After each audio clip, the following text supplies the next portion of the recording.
जो पूरी दुनिया बनाई है, पूरा जिसने ब्रह्मांड और अस्तित्व निर्मित कर दिया, उसको तुम छलने चले हो ऐसी कृत्य से, ऐसी बातें बना करके, ये सब करके। दिख तो उसे रहा है ये। तो ये बहुत बारीक एक फर्क है बस। अगर ये मैकेनिज्म, ये कीमिया आपने पकड़ लिया तो आप विजेता हैं। आप दुनिया में राजा बनने से कोई आपको रोक नहीं सकता। अब किंगडम्स नहीं रहे, पर राजा वही जो लखपति है वो राजा ही है आज के टाइम में। पुराने राजा तो लखपति कभी हुए ही नहीं थे, वो तो हजारों पति में रह गए। कोई राजा लखपति नहीं था पुराने जमाने में। चांदी वांदी के सिक्के चलते थे, 10-50 की मुद्राओं में ही आदमी टेरिटरी का मालिक हो जाता था। पड़ों में और आनों में जायदादें हुआ करती थी। तो आप सक्सेसफुल हैं, आप कामयाब हैं, आपके काम भी बनेंगे, सब कुछ होगा। और अगर आप सोचते हैं कि बहुत सारी चीज़ों में कि भाई मेरा मैकेनिज्म ठीक है, मेरी बुद्धि ठीक है, मैं बहुत इंटेलिजेंट हूँ और मेरे से बड़ा आदमी कोई दुनिया में है ही नहीं, तो तेरा मैनेजमेंट भी फिर सफल होना चाहिए था ना। तो हर कदम पे फेल क्यों हो रहा है? जिस काम को करता है वो तेरा काम नहीं होता। जिस जगह तू इंटरव्यू देता है वहाँ तेरा सिलेक्शन नहीं होता। जिस एग्जाम को तू देता है उसमें तू पास नहीं होता। जिस संबंध को तू बनाता तेरा संबंध क्लिक नहीं होता। जिससे तू प्रेम प्रसंग करता है वो कामयाब नहीं रहता। घर परिवार में तेरा मान सम्मान नहीं, जेब में तेरी पैसे नहीं, पेट में तेरी खाना नहीं, समाज में तेरी इज्जत नहीं, तो तू कहता है मेरा मैनेजमेंट सबसे अच्छा। कहीं सोचना चाहिए, कहीं विचार करने की ज़रूरत है कि तेरे मैनेजमेंट में दोष है, तो फिर उस मैनेजमेंट को कर जिसमें दोष नहीं। बस ये जो अहंकार को तोड़ना, इसमें अहंकार बाधा बनता है, वो होता फिर आपको शून्य बनना पड़ता है।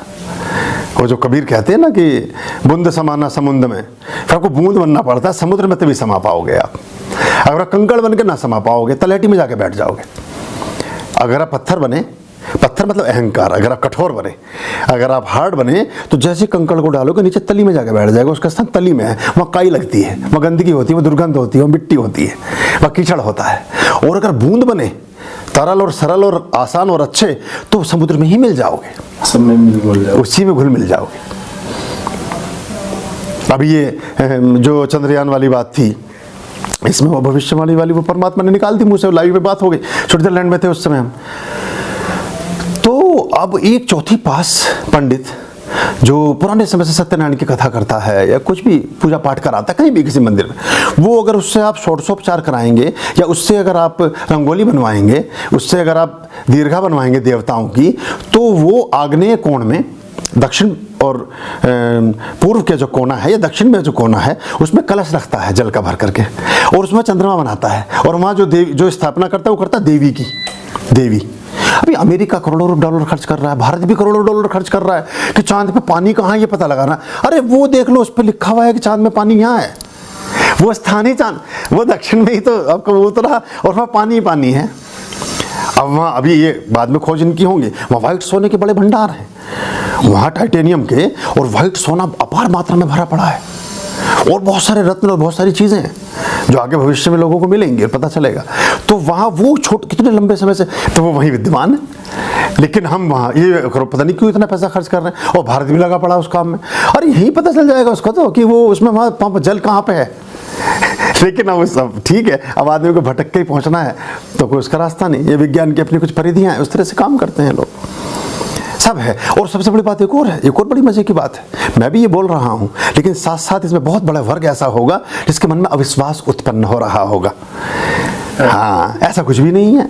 ऐसा अगर आपने, जैसे मैंने कहा, अगर आप ये मान कर बैठ गए कि तुम्हें बड़ा अनुष्ठान हो, अगर देखिए परमात्मा के पास आप पहुँचे मंदिर में और आप परमात्मा कह रहे तो है ही नहीं दुनिया में, तो वो आपसे किसी के घर पहुँचे, आप जैसे कि मुझसे मिलने आए और मुझसे बार बार आप कहें कि जरा गुरु जी को बुला दो, आर्यन जी महाराज को, तो मैं मुझसे मिलने आए हो और मुझसे ही कह रहे हो कि आप नहीं हो, इसका मतलब तो यही हुआ, तभी तो किसी दूसरे को खोज रहे हो। तो अगर मैं नहीं हूं तो मैं आपसे मिल कैसे पाऊंगा, और फिर मैं कितनी देर तक आपसे बात करूंगा।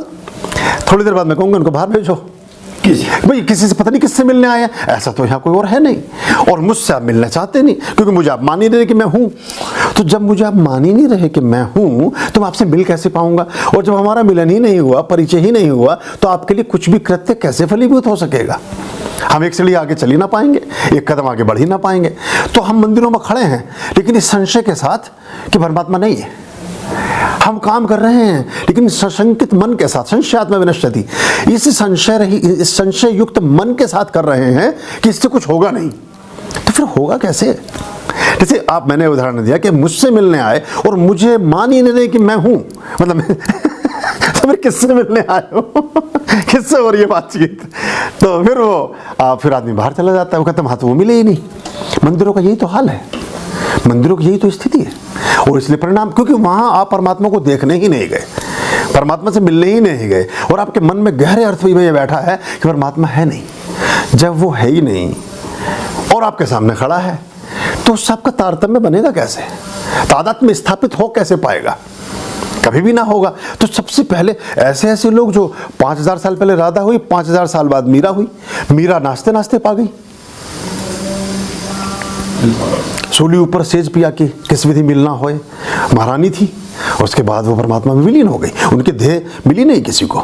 जब उनका अंतिम रूप था तो बैठे बैठे ओम नमो भगवते वासुदेव का जाप कर रही थी, और एक ज्योत लोगों ने देखी, चटकी और मूर्ति में समा गई, उनकी डेड बॉडी मिली नहीं किसी को। ये महाप्रभु के साथ हुआ, चैतन्य महाप्रभु के, उन्हें वो पता पा ही नहीं सका कोई, कहाँ गए, क्या हुआ ये? तो वो एक बड़ी पराकाष्ठा चाहिए भक्ति की, वहीं पानी निकल आएगा। अगर उतनी गहरी सोच पैदा हो गई तो वो प्लास्टिक के बीज नहीं बोने हैं खेतों में, प्लास्टिक के बीज मन में नहीं बोने हैं। बस ये जो ट्रांसफॉर्मेशन है, ऐसी मन अवस्था का बन जाना, ये कठिन काम है। ऐसी मन स्थिति को निर्मित हो जाना कि जिसमें आप शुद्ध भाव से परमात्मा से संबंधित पदार्थों में अपनी भक्ति को स्थापित कर पाएं, ये कठिन काम है। और ये हो जाए तो फिर कोई कठिनता जीवन में शेष नहीं रहती, सब आसान है, सब उपलब्ध है। आर्याम अभयाम भज रे चित संततम